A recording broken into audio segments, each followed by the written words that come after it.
Okay, we're talking normal volume now. Just, all right.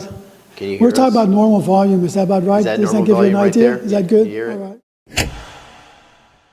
Welcome, friends, to the Museum of Aquarium and Pet History, and welcome to the Hotel Slow in beautiful downtown San Luis Obispo. We are doing a remote interview with an iconic figure today, someone who basically coined the term herpetoculture, someone who was a game changer in how you keep reptiles. This person was the publisher of the Vivarium magazine. He published the Herpetological Library series, the person responsible for the original New Caledonia gecko that came in commercially. What can I say? He's iconic. He's definitely a legend in the reptile community, Mr. Philippe de Vosjoli. Hey, Philippe. Hey, Gary. All right, so I'm really excited we're doing this interview. I think it's long overdue. I've wanted to do this for a couple of years, and when I heard you're coming into town, I was excited. So thank you for granting us this interview here. If we could start at the beginning, you were born in Paris. Correct. And when did you start realizing that you loved reptiles and start keeping reptiles? How old were you? I'd say probably around 10 years old. It started, I think, I was in Catholic boarding school for 4.5 years, actually. Oh. And it was there that I've kind of experienced things like the slow worm, the Anguis fragilis, which is a really cool legless lizard. There were like the red F version of the green newts, from there. Sure.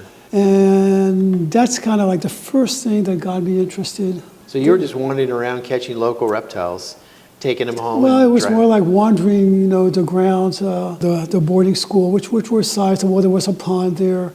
I wasn't that, social. I wasn't that much into sports.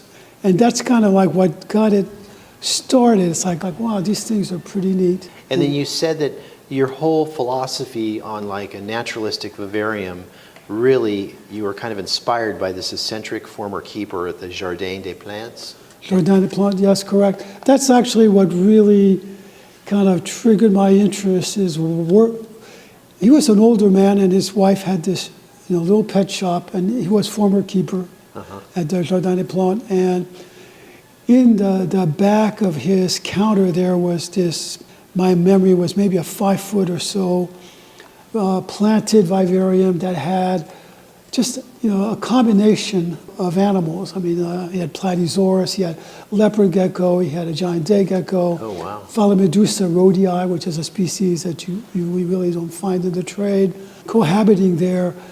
And for me, that was like the giant day gecko, the leopard gecko was, it's like, wow, these things are so like amazing. And for me, it's always like it's a revelation about the world, right? It's almost an existential like shift. It's like, wow, this is what there is to experience in the world and discover. It's one of these things that gives you like a shot in the arm about, the wonder of life and being alive. It's like, wow, I have this to discover.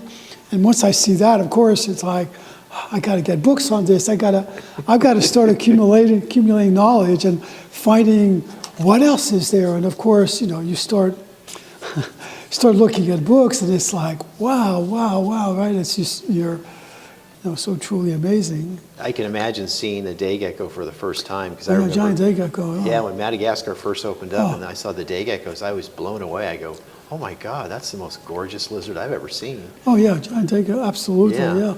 But again, a leopard gecko too, people forget, but seeing, the leopard gecko, the way it walks, the eyes blinking, they forget, like if you set your eyes on something like that for the first time, it was like, that's, truly amazing. I mean, surprisingly, for me, I know like looking at the crested geckos for the first time did not have as much of an impact on me as seeing my first leopard gecko. But he had other things too. He had small tanks and again, because he was connected to zoos, some of the first chameleons I'd seen there. And then he had tanks with like some of the little bruchesias. It was quite an experience. That's great.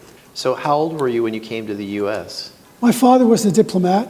Okay. So the first time I was 2.5 years old. After that, a lot of back and forth between the U.S. and France. My parents separated at some point. It was a very unstable, tumultuous life, which is where I think they decided. That's what happened to you.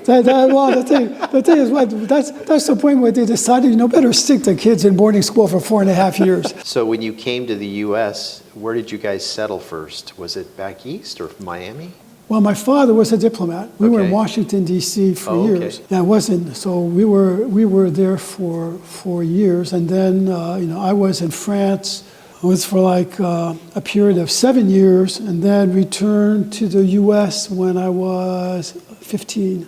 Oh, okay. Did you get a job working a pet shop? No, I was on a student visa, not allowed to work. And we lived in Colorado.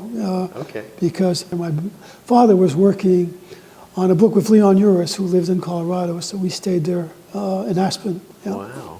That's not bad. You're probably a good skier. I don't like skiing. That's funny. Was my father would go, my Philippe Patrick, it's the weekend, I've got this pass, we're going to go skiing. It's like, I want to collect reptiles. Yes, Dad. I don't. There's got to be some snakes I don't up here. particularly like skiing. I don't like. I'm not a big fan of seeing snow. But anyway, We're in the same group. Yeah. So you wound up getting a bachelor's degree at University of Miami, Florida. Right. And then you completed graduate studies in biology at Harvard. No, I did. I went to the Harvard at the time. For a while, I was teaching at a junior college there. I needed to get my teaching credentials. I went to Boston University to get accredited to be able to teach. And then while I was there, I went to the Harvard Extension School. Okay. I went all the way to. I was in a master's program. I had to do my thesis, and believe it or not, my thesis was on all things. It was on looking at digital fluttering and poison frogs, which you probably noticed, and they do that, but just looking at the meaning of digital fluttering and frogs. And Yeah, what is that? if you look at different arrow frogs and you put food in there, they're wandering around and they're fluttering their hind toes as they're going around. Oh. And what it really is if the prey doesn't move, they can't see it, and they feed on small prey. So that digital fluttering causes small ants and things, it causes them to move. So it allows them, if they see movement, it allows them to be able to catch it. And you see the ones that are ant feeders that feed mostly on small prey have a high digital fluttering. And of course, you need a certain number of animals to do it and all that. And they put poison frogs, they listed them under CITES. And it was like, I can't finish this. I can't get the animals to finish this. And I gave up, so I was like, I went all the way to that. And long story, two other things were going on. And I ended up leaving, the Boston area, Cambridge, and came here. Yeah, you came to San Diego area, right? San Diego County, because that was your most productive time. Yes. I mean, it was interesting because I had separated from my wife, and then I was living in a small apartment in Cambridge, and heard about International Herp Symposium in San Diego, and I went to the International Herp Symposium, which is where I met Bob Mayhew and all the great people in herpetoculture, a lot of it, and it was there. Sitting in Old Town San Diego, kind of sitting outside, having Coronas. I'm looking at the eucalyptus trees, mariachi movie, musicians behind me. I'm like, I'm moving here. And that's what I did. I got back and, got rid of everything I had and moved here. And, networked with, so many people, and Bob in particular, who helped me. I mean, Bob, I don't think, looking at, He was a great guy. looking at my past, if it wasn't for Bob Mayhew, I wouldn't have achieved what I did, because he made it possible for me to settle here. Yeah. He definitely was legendary in his bearded dragon, creating Sandfire Ranch and the red color phase and everything, and bringing people aware of that. What he did the most of, though, Gary, was he was a top frog man. Frogs were his greatest love. Really? And people think, funny, Sandfire bearded dragon, but they forget that, Bob was. I remember going over to his place in Redondo Beach, and he had, he'd set up a whole greenhouse he had a little bridge over this thing, and a lot of people forget, but so many first captive breedings were done by Bob Mayhew. In fact, at that time there was stuff coming through Germany. But I mean, he things like, Cyclorana, the burrowing frog from Australia, Cyclorana australis, Australian red-eyed tree frogs, etc. Even Michael Tyler, the amphibian herpetologist, had come over and said, thanks to you, we know something about the natural history of these frogs, their breeding, that we didn't know before. Bearded dragons, I think, he liked bearded dragons, but bearded dragons was, he commercially was the first to, breed them on a commercial scale, but by far, a lot of Bob's, I could go on, Rana Ishikawa, one of the most beautiful frogs right up from, is it Okinawa? But anyway, from Japan, beautiful. Wow. First captive breeding. I mean, it goes on and on. But I think of Bob above all, he was a frog breeder and he loved frogs. So in 1987, you founded the American Federation of Herpetoculturists. Can you tell us about that? What inspired that?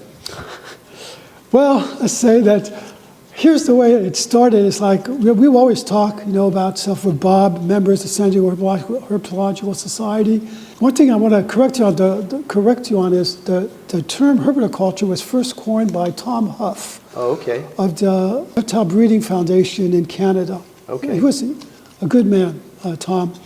And he had published an issue called The Herpetoculturist, published this little magazine. And at the time, as far as there was one big organization in the U.S., if you remember, the American Federation of Aviculturists for the birds. Yes, the birds, still around. And we were talking, and we had gone to IHS and says, I can't believe we do so much great work, and there's no one represents our interests. No one represents all that we've achieved. And I remember being in Bob's living room, Coronas, smoking a little bit of pot, actually. And we're there, and I'm talking about it, and I'm saying, Bob, we really need to do something here.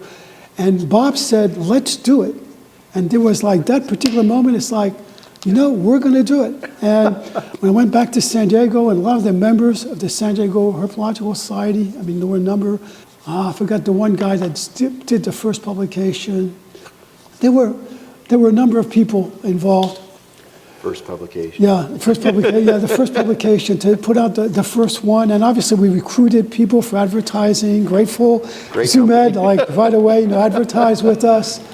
And but this is like a who's who of the reptile community. When I look at the articles in here, I'm like, blows me away. You guys, Sean McEwen. Oh no, we did. Yeah. You had everybody. We did a lot of work, and a lot of people supported the idea. They did. They love this. Of doing that. That's kind of how it started. And it kind of a lot of people support. It was something that was needed, and the response was great. And it kind of like it basically put out like the first color publication that represented the works of herpetoculturists. And well, the funny thing is, you were on the ground floor, and this magazine and the organization kind of jump-started this whole new thing of you don't just keep a reptile, you keep an environment that the reptile lives in, you keep what it would look like at its home, and you breed these reptiles, and then the color morph thing started. When I started in a live reptile import business, we had one ball python, that's it, we had one. And I was always amazed at people that pick out different patterns and stuff. I'm like, what are you going to do with those? Little did I know, 300 color morphs later, and it's a huge industry, and the same is with leopard geckos and crested geckos and all these different kinds of things. Horned frogs, it's just crazy to me, the different morphs and how really that was an American kind of a thing that spilled over into Europe, because I remember the days that Europe said, we hate albinos. Why do you Americans like albinos so much? And now you find all these albinos in Europe too. Well, if you think about it, even in terms like the origins of like commercial herpetoculture, one of the first things was the albino corn snake. Yeah. Which people, and if you remember, there was that period, people like Frank Reedus, other people like the albino kings, that all, sure. Some of the Applegate, was a big player too, as far as like some of the milk snakes, etc. Yeah, there was a very, a very exciting, it was a very exciting, dynamic time. We were excited to get people excited, it's like, it was, but, above all, we also felt, we felt that we needed representation. I mean, now you have U.S. ARC, but, back then you had the American Federation of Herpetoculturists, and we Right. would, we had, legal representatives, and we didn't have anywhere near the funding, but still, we had a voice. Yeah, a good voice. And what you did for the hobby is you can't underestimate or underscore that, because people now look at terrariums much different than they did. It's funny because we call them terrariums here, but you call them vivariums in Europe, right? That's why I said the vivarium. They call them terrariums, but for me, I always thought, terrariums are for plants. Vivarium comes from the Latin, which is like place for the living, is what vivarium means. But so I always thought that, vivarium was a better term for an environment that contained living things other than plants. I think of a terrarium as only plants, but in France it's terrarium, and the field is called terraristics. Oh. What's funny is I know even with Responsible Herpetoculture Foundation now, it's like you want to go away from terroristics because it sounds, with what's going on, too much to terrorism and terrorists, believe it or not. So it's kind of like they're wanting to change the terminology because it sounds too similar. Which is kind of, signs of the times, Yeah, we need to go back to vivarium. I like the term. Yeah. So when you look at the Vivarium magazine and how successful it was and how it spawned a bunch of imitators, not imitators, but a bunch of other reptile magazines that came on the scene at the time, like the Small Digest one. Well, that was good, yeah. Reptile Amphibian magazine, and they did a good job. And you had some that weren't so good by some other companies and stuff. It was interesting because I talked to you and I wondered why it ended. And it ended because you had this on the rack at one of the big box stores, and you got elbowed out by another magazine that had deeper pockets by another big corporation that had deeper pockets and was selling products other than magazines. Right. And we got elbowed out, and it hurt the funding of the magazine, and magazines aren't hugely profitable to begin with, right? Oh yeah, no. I mean, they're almost none. Yeah. I can say, I was the president of the American Federation of Herpetoculturists for 13 years, and I did it, for free, voluntarily, labor of love, yeah. Now, what about your books? I mean, you wrote, how many books, how many manuals did you write on? Oh, God, between manuals and, I wrote larger books later, like 42, something like that. Books, 42 total books? Yeah. And these books were game changers. I mean, if you talk to Rapashi, for instance, who I think wrote a crested gecko book for you, but if you talk to him about his idol, he'll say Philippe de Vosjoli. You talk to most of these guys and they'll say, Philippe did so much for our industry and stuff, and these books were game changers. These books that went from this cover, black and white, to this cover, nice color cover, and they were out forever and ever, eventually bought out by another magazine. Bowtie. Bowtie Publications, right. And then what happened? Did they eventually just kill the book? No, they actually have, they have redone them. They have, in some ways, added their own photos. It doesn't matter. It still has my name and all that. But no, they still publish a lot of the books. They have the rights to them. They've really? Yeah, they've done new editions of the books, and for the most part, they've done a good job. Yeah, some are quite larger formats. Do I always agree with everything in there? Not necessarily, but overall, I can't say they. That's great. They're still they out. try to I guess cater to what they feel the market needs. So let's talk about New Caledonia for a second. So what made you decide to fly to New Caledonia with Frank Fast? And look for this obscure gecko that you heard that they exist over there. They're not extinct, and start collecting those.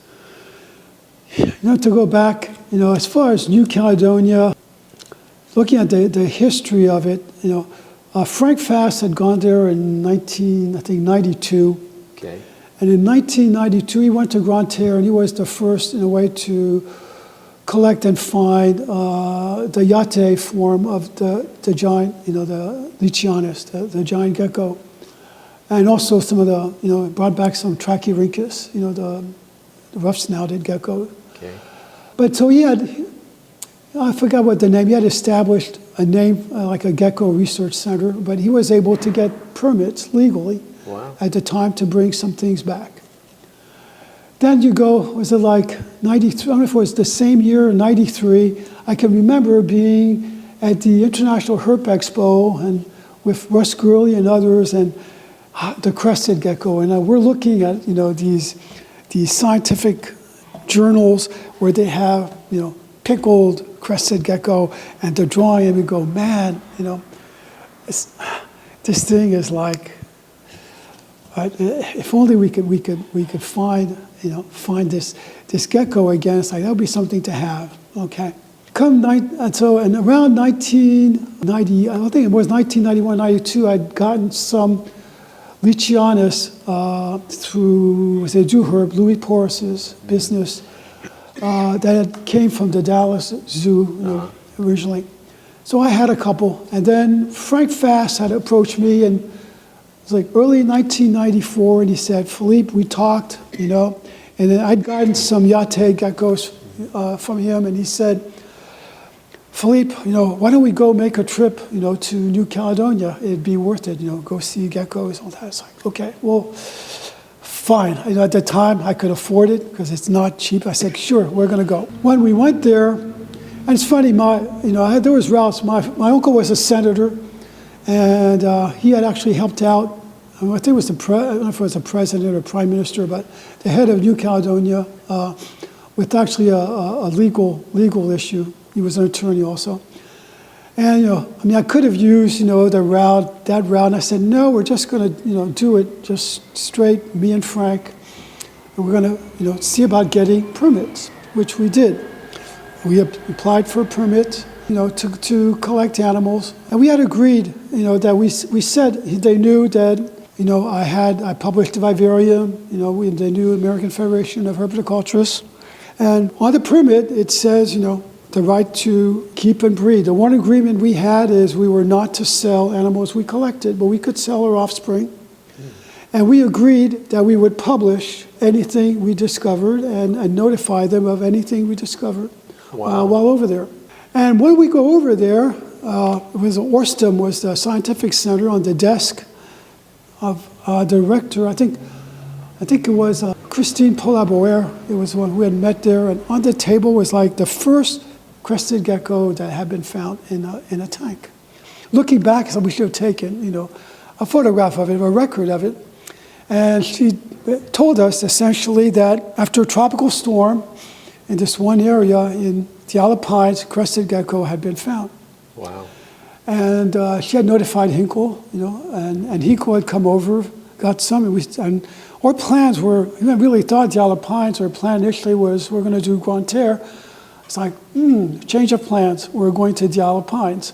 Went to the Kaiji Forest, where it was a real forested area, and okay, we found, crested geckos. We brought the first crested geckos back to the U.S. That's how the rediscovery, was. And you have to realize on the Alpines, most people don't have electricity. Even the little hotels there, actually more like motels, they only have electricity during certain times at night, from such a time to such a time, then it shuts off. So most people, people don't go out. It was like, what's the purpose of going out at night with flashlights looking for crested geckos? I mean, they may have some interest in like, fruit bats, some source of food, but for the most part, it's dark. Why go out in the dark in the forest? And I think that's one reason why fauna of New Caledonia was not discovered, and a lot of it, I suspect there's still more to be discovered, honestly. How long did it take you to get to New Caledonia? I mean, how many flights is it? How many hours?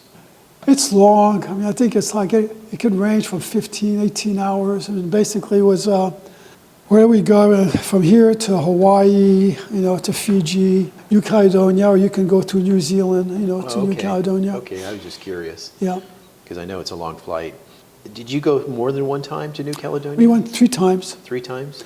Yeah. How many geckos did you bring back in total? Do you remember? A lot. A lot. No, let's put this in perspective. We were very concerned about, our goal wasn't like mass commercial collection.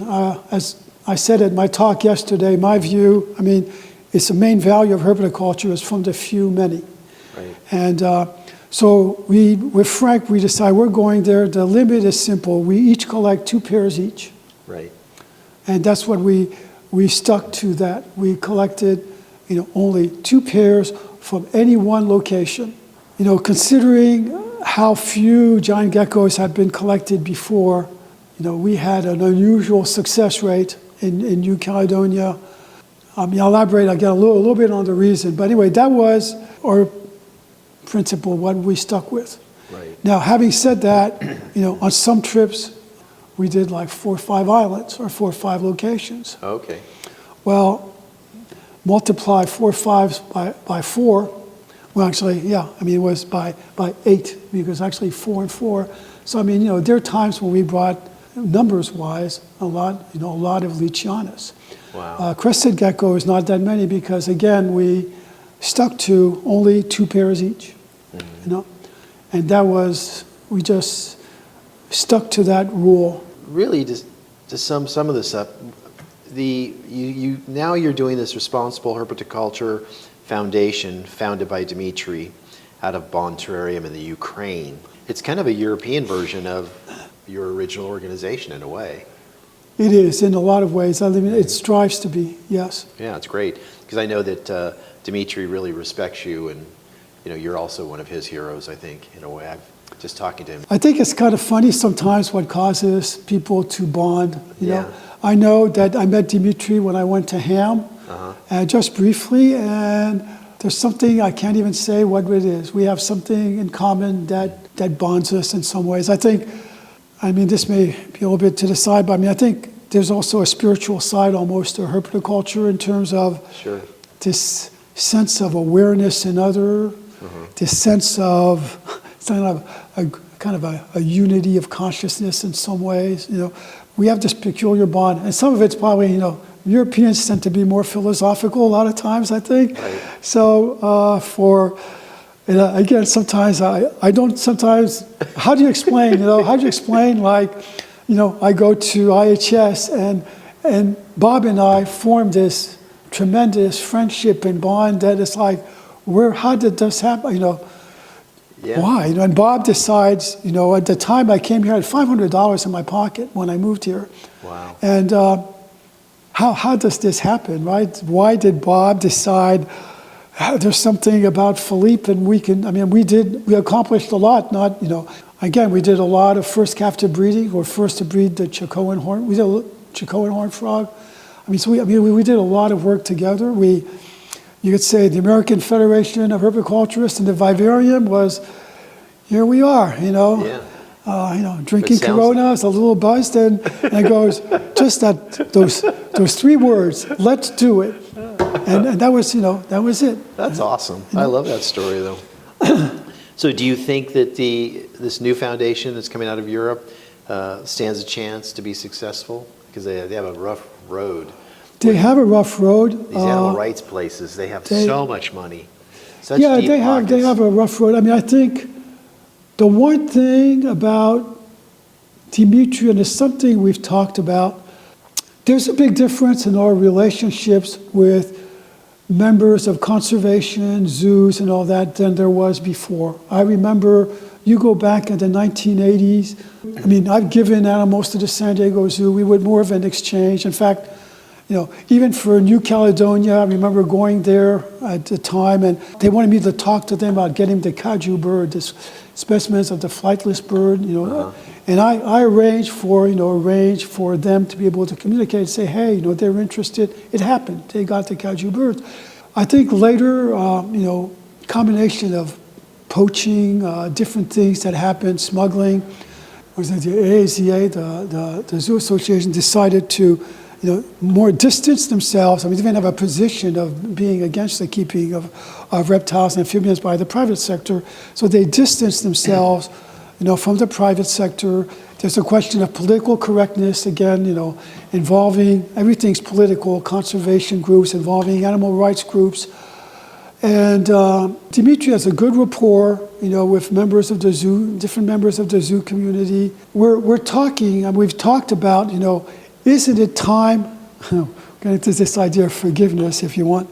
Isn't it time, we talked about that earlier. Yeah, isn't it time about sometimes can't we just sit down and say, hey guys, how about a reset? In our relationships, it's like, you know what, with what's going on with the loss of biodiversity and so on, you know what, the rate at which species are threatened, there's no way that the zoo community or all the organizations in the world have, the space, the labor, the funding to do it. Right. And the private sector can have a lot of that. I mean, we can have a positive interrelationship. And so it's like, why can't, instead of like all this politicized, everybody's little arena, everybody wants, whatever, to fight for their opinion against the other, right? Show like they're great save, depending on what, like we're out saving the animals while you guys are the exporters.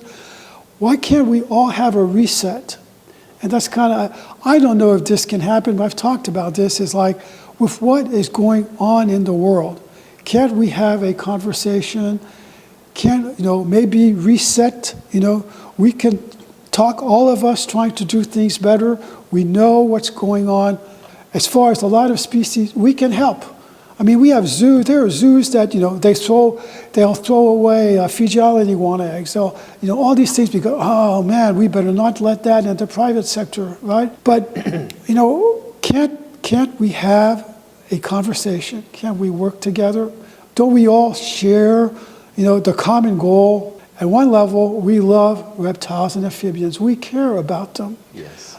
You may not know it, but really herpetoculturists do care about their survival in the wild.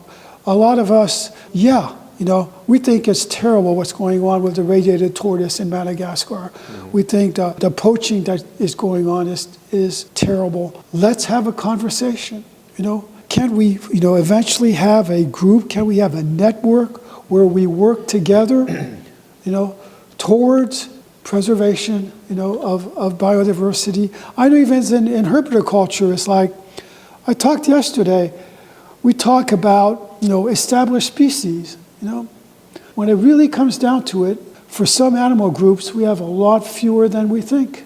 Right now, we can be like, everything is fine, everything is head in the sand, but as sometimes it takes one law, sometimes it takes, you can have a decline in a certain market, and like a dealer somewhere is going to say, it's too few animals of the one kind, they close up.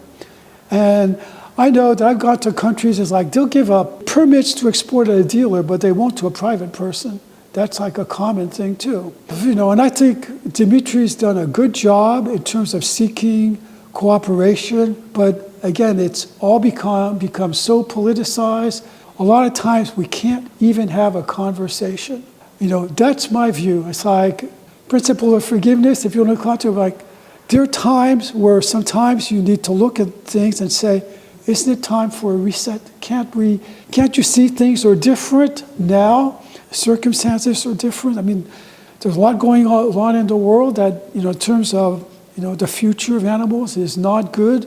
And us, animal keepers and breeders, we're not all bad. It's not like we don't care. We have quite a base of knowledge. Mm-hmm. Those of us who are passionate have resources.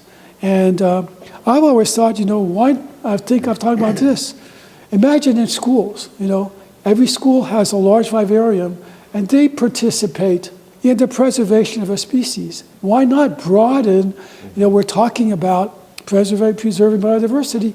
Just think how great it is for students, to have a species, that may be threatened. They know that they are helping in some way. Exactly. And have them participate and have them be a common American species. Yeah, exactly. Participate, and the school even it has great experience for students because they can have a communication exchange, with members of the country of origin, and you can see a great potential for networking. But it's politicized, and everybody has to find a way to make money. So they have to beat their chest. It's like, I'm the great savior. Give me the money. That's kind of what a lot of it is. Sounds like politics to me. Sounds like politics to me. Well, that's why exactly what I say. I was going to interject on two things. You said one of them was like the Madagascar problem with radiated tortoises. It's a twofold problem. They eat them, so it's a food source. Food source. They don't know that it's endangered. It's a food source, and they're poor. And they even though they educate them, still when it's a matter of starving or not starving, they're going to eat them. They don't care if it's endangered. And the other thing is you've got, of course, the poaching.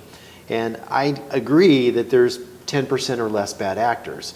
And the problem with our country in the US is they treat anybody that has animals as bad actors. Doesn't matter if you're in the 10% or you're the 90% of people that love animals, care about them, want to breed them, want to basically, contribute to this whole biome that we have in this wonderful country of ours. What they got to do is they've got to educate some of these poor third world countries, on their, not just on their endangered species, but on how to make protein sources.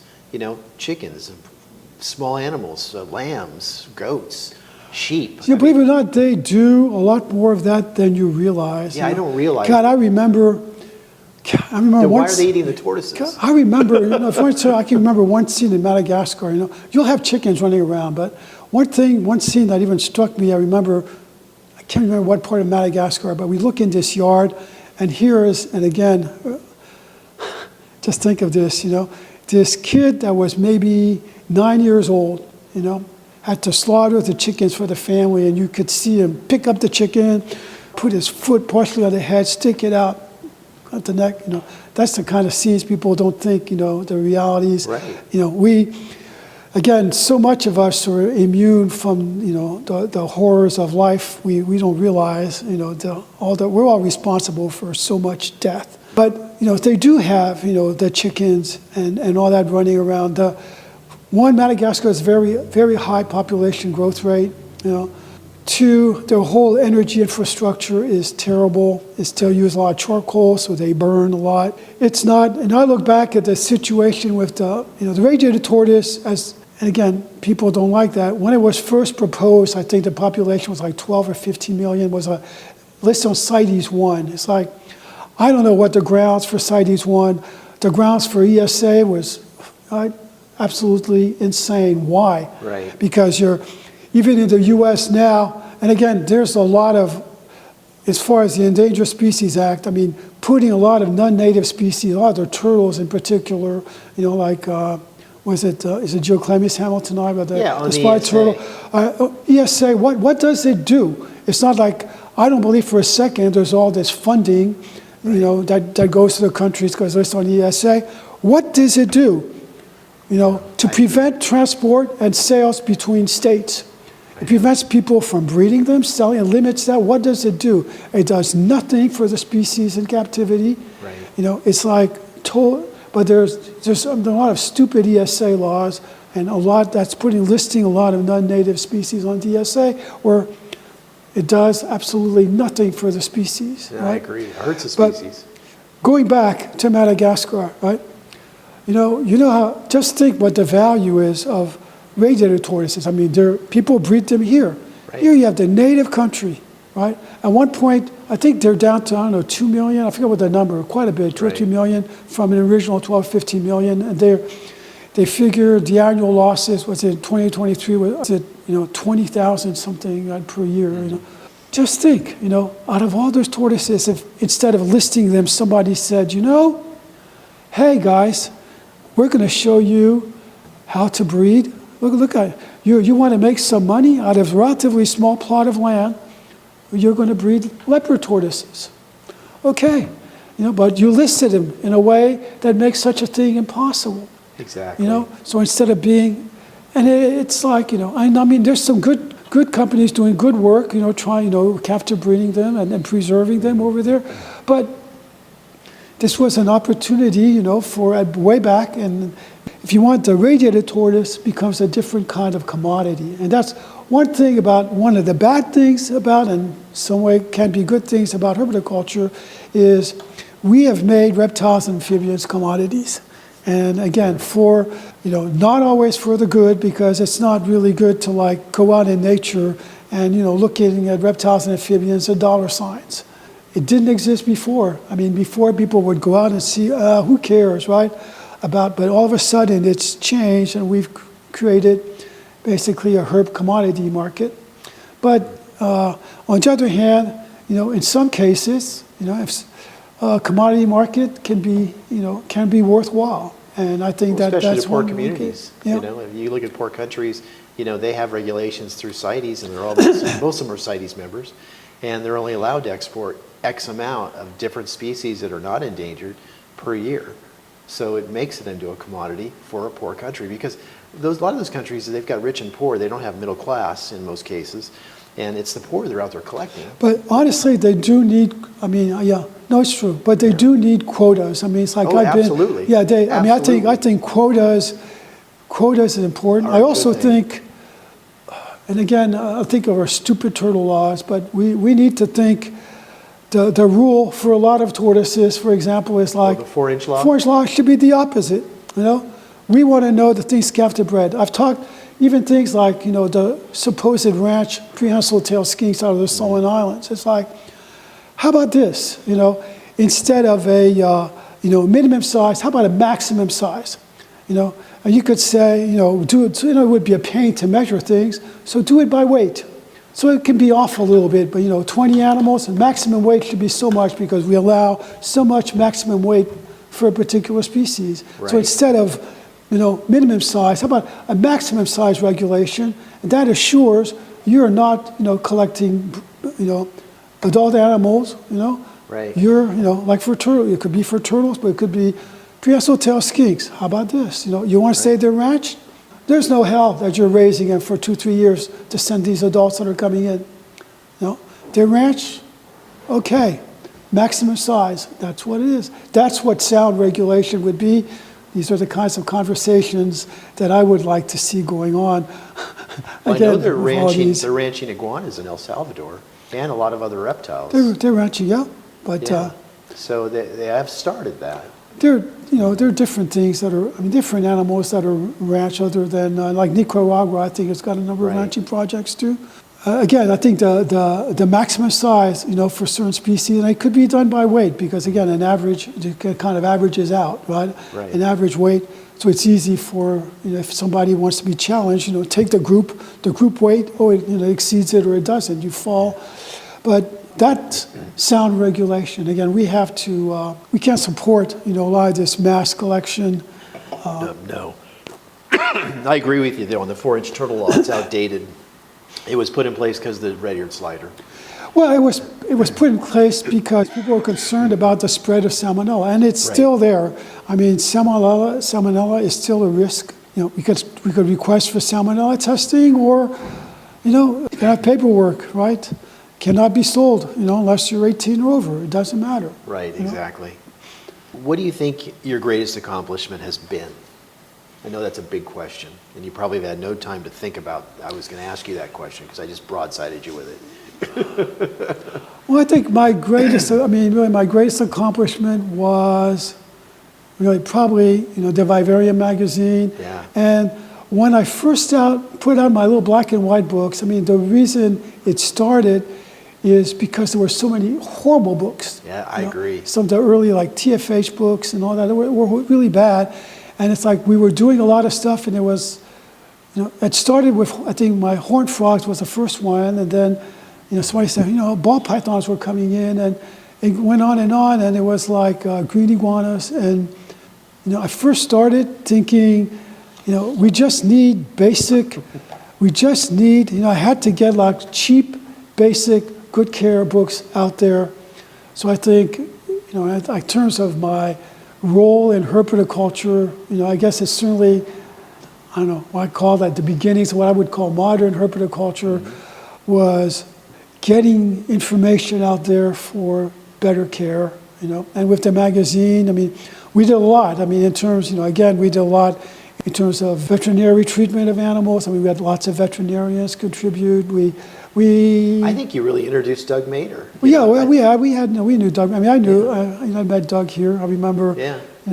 Doug, I think, was one of the first to write something on breeding green water dragons. I remember, right? Didn't he had something? Because I remember. I bred those. So I wrote a book about. But the same thing. My thing was at the time, I guess starting on a path towards better care, and then later, again, I see so much potential of the Vivarium as not just as an educational tool. Fantastic. Right? I talked about it in my talk. You can learn. Right. You can learn so much, and then you even get to the Vivarium. It can be an art form. You look at And again, just like, look at what happened. I think of what happened in the aquarium trade, right? I know it follows kind of herpetoculture to a degree. Initially, all that focus, remember, fish, breeding fish was like the big thing, right? And then look at where it is now. I mean, now a lot of breeding fish occurs like in, in like Latin America, in Asia, I don't know if Latin America, but some of the South American countries.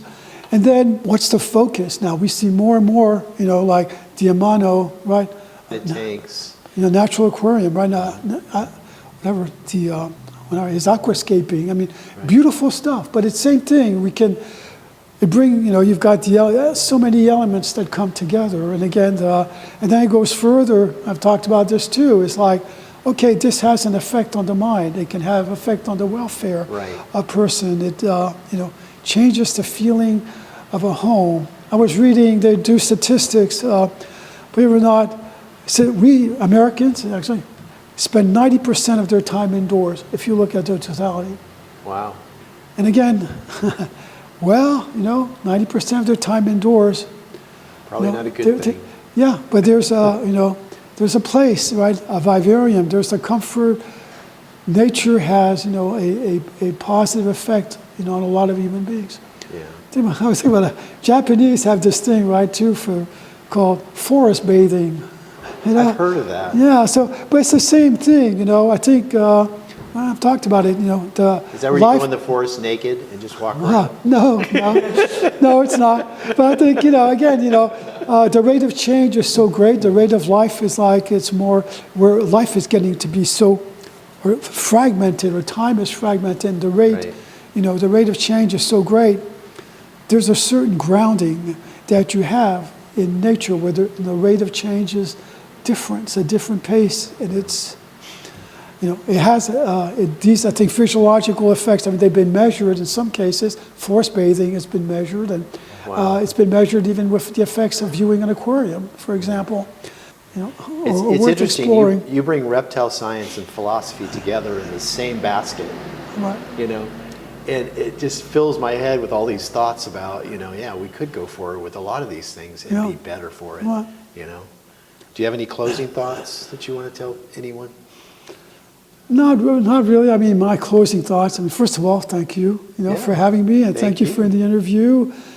And I've been doing this for like 60 years, and I can't say I've been like everybody. We've all done, dumb things. We've all learned along the way. I think I hear a lot of people coming down on beginners and all that, and not doing some things quite right. We all had to learn. I think people need to be kinder to each other. And again, it's human to make mistakes. You learn along the way. And after this many years, I still feel there's so much good that can come out of herpetoculture, and there's so much more to come. And we need to all participate in making it better. And I said yesterday, we also need to stand up for values, that are positive, I agree. That's kind of my closing words. It's like, we've done a lot. You've done, ZoomEd, again, products. I find the product manufacturers, in terms, if you want, the change in the mindset of how reptiles should be kept, conditions should be kept, product manufacturers, ZoomEd, but others, you're the guys that really sets the standards and, the framework, the network, if you want, but the framework for, good reptile care. And in a way, it's like, you keep evolving, you keep changing. I look at the history of herpetoculture and say, rebreeders, and keepers have done a lot of stuff, but the way things change, and things change for the better, a lot of it is the kind of work that you do. So. Great. Well, Philippe, it's truly an honor. Thank you so much. Well, thanks for having me, Gary. Okay. Thank you. I greatly appreciate it. That's a wrap. That's a wrap.